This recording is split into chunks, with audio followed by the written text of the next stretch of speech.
Bonjour, mon nom est Coach Alex. Aujourd'hui, dans la capsule, ce que nous allons voir, en fait, c'est au tennis, ce qui est important, un concept que surtout les débutants ont de la difficulté avec, c'est de contrôler la distance de la balle, la vitesse de la balle.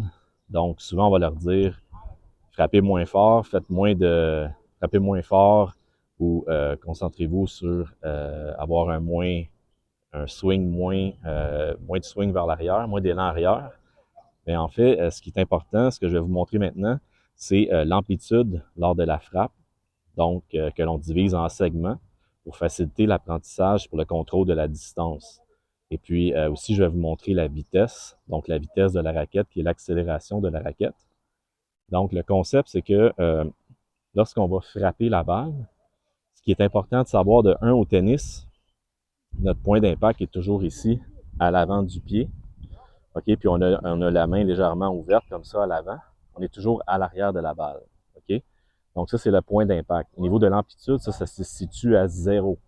Ça, c'est notre point 0. OK? Donc ensuite, plus on va faire d'amplitude vers l'arrière, plus on va gagner de distance avec la balle. Donc ça, c'est 0.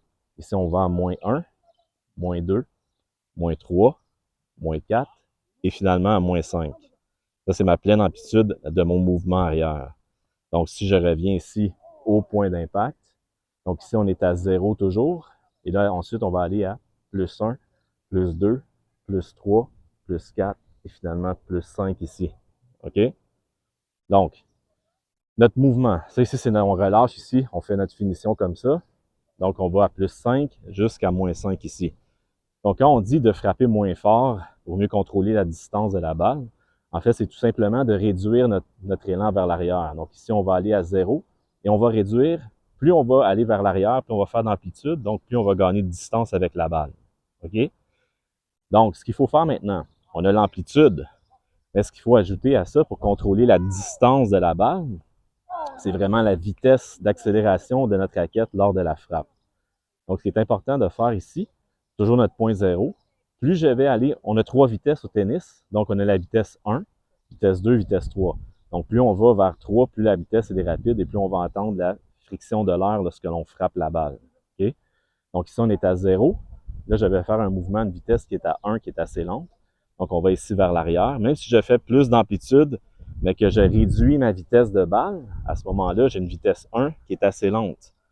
OK? Donc, si on combine les deux, une pleine amplitude à plus 5 et une vitesse qui est assez lente, on n'aura pas quand même beaucoup de distance.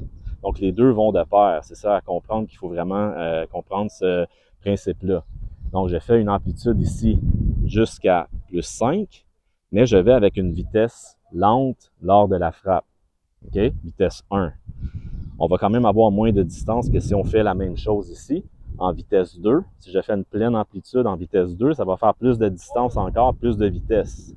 OK? Donc ici, je vais aller faire ma vitesse 2 et là, je frappe. Là, à la vitesse 2, on entend légèrement la friction de l'air. Donc, ça fait un swoosh quand on frappe la balle. OK? À ce moment-là, on gagne plus de distance avec la balle. Si je fais la même chose et j'ajoute un peu plus à la vitesse 3, donc je commence toujours par exemple à mon point d'impact ici, et là je vais ajouter de la vitesse à ma raquette. Donc là, on entend à ce moment-là et on entend la friction de l'air. Donc ça, c'est la vitesse 3. Si on combine bien sûr la vitesse de la raquette, l'accélération, on a l'amplitude, les deux ensemble, et là à ce moment-là, on va chercher beaucoup plus de vélocité dans notre frappe et de distance. OK? Surtout en fond de terrain.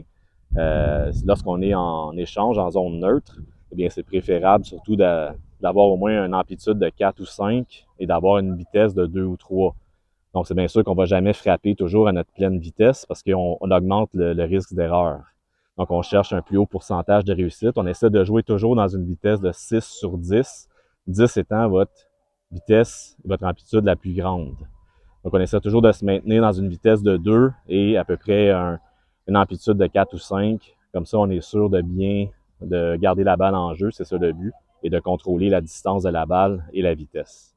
Donc, ça fait le tour de cet élément-là qui est important, c'est la segmentation de l'amplitude du mouvement de la frappe au tennis.